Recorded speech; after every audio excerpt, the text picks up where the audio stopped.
Alright, YouTube. This is James Revels composer. Today on James Unedited, we will be talking about my music training regimen. Basically, what are the things that I practice on when I'm sitting around with nothing to do and I got time to practice my good old scales and stuff. So let's go. The two main things I like to focus on mainly, well, there's three things actually. First things first, improv. I like to go on a piano. I mean, if you've seen my channel, I've made a nice amount of videos. A good quarter of my channel is just me getting on a piano and sitting and playing. Although I don't record every session, I do make an attempt to try to touch the piano every day. Meaning, like, if I'm in a rush, say I know I have an all-day event, I'm going to be out from like 9 to 9 or something crazy. Like when I wake up, first thing I do is play 5, 10, 15 minutes, something, whatever I can squeeze in, just to say that I touched the keys. But usually I have longer, and you can tell by the frequency of the videos I drop. The next thing is ear training. I like to make sure that the ears are trained to the music theory that I learned.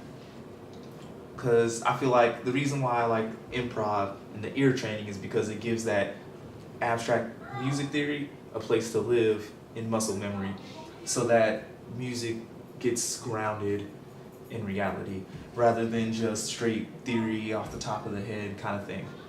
And then last but not least is the music theory itself. I'm talking the fundamentals. I'm talking the intervals, circle of fifths, you know, all that good jazz.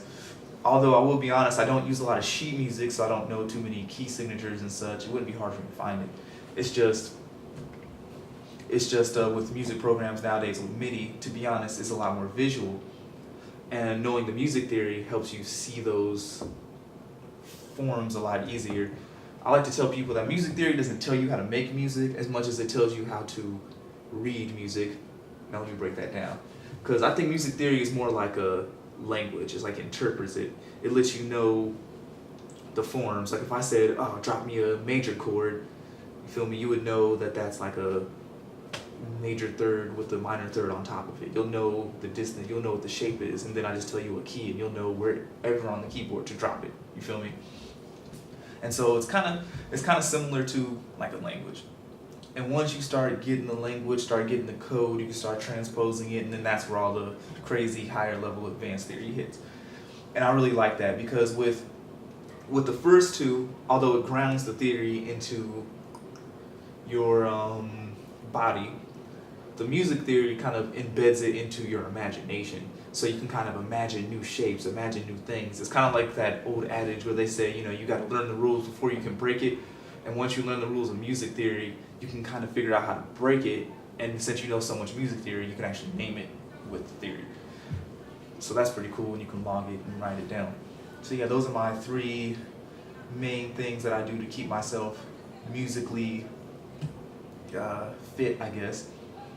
Hope you enjoyed that. I'll see you next video.